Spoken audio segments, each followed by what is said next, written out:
Hello world, my name is Kyle, or as some of you might know me as the Trigger Man, and this video is coming to you from the Free Hank 3 compound in the Cascade-Siskiyou Mountains of the Great American West. The reason I'm making this video is to voice my support for the movement to reinstate Hank Williams into the Grand Ole Opry.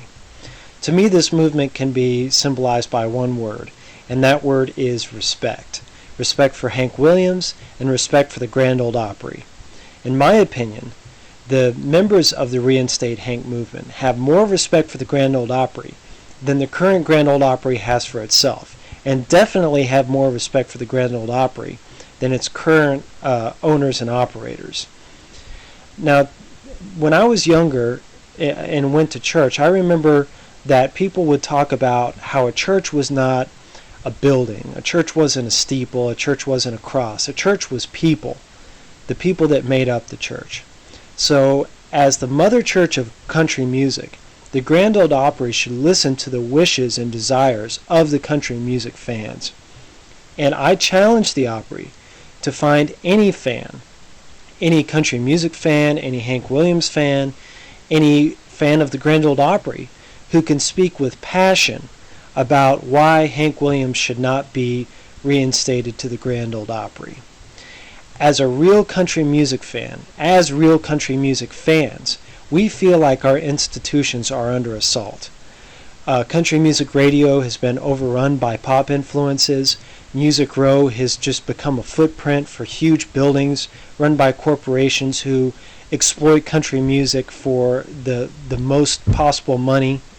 And the Grand Ole Opry should be the rock. The Grand Ole Opry should be the institution that we can count on to move country music forward and keep it pure, and to make sure that the legacy of country music and its artists is preserved for all time.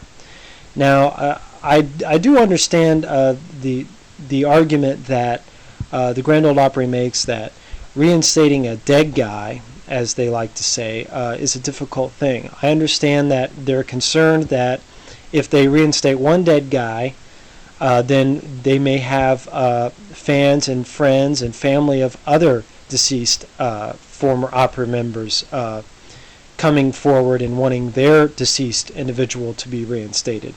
But to me, that's not a relevant issue when it comes to Hank Williams, because Hank Williams was going to be reinstated to the Grand Ole Opry before his untimely death. And if the policy of the Grand Ole Opry has always been, as soon as a member dies, that member is no longer a member, that's fine, but to me that's an irrelevant issue when it comes to Hank Williams. If Hank Williams hadn't died unexpectedly, he would have been a member. It's that simple. And furthermore, as an independent writer and blogger and journalist, if the Opry decided that it wanted to do the right thing and reinstate Hank, then I would do everything within my power to give the Opry credit for making the right move. In fact, the Opry could even have a ceremony, and I would do everything to help promote that ceremony. It could be a publicity windfall for the Opry. It could even be a financial windfall for the Opry.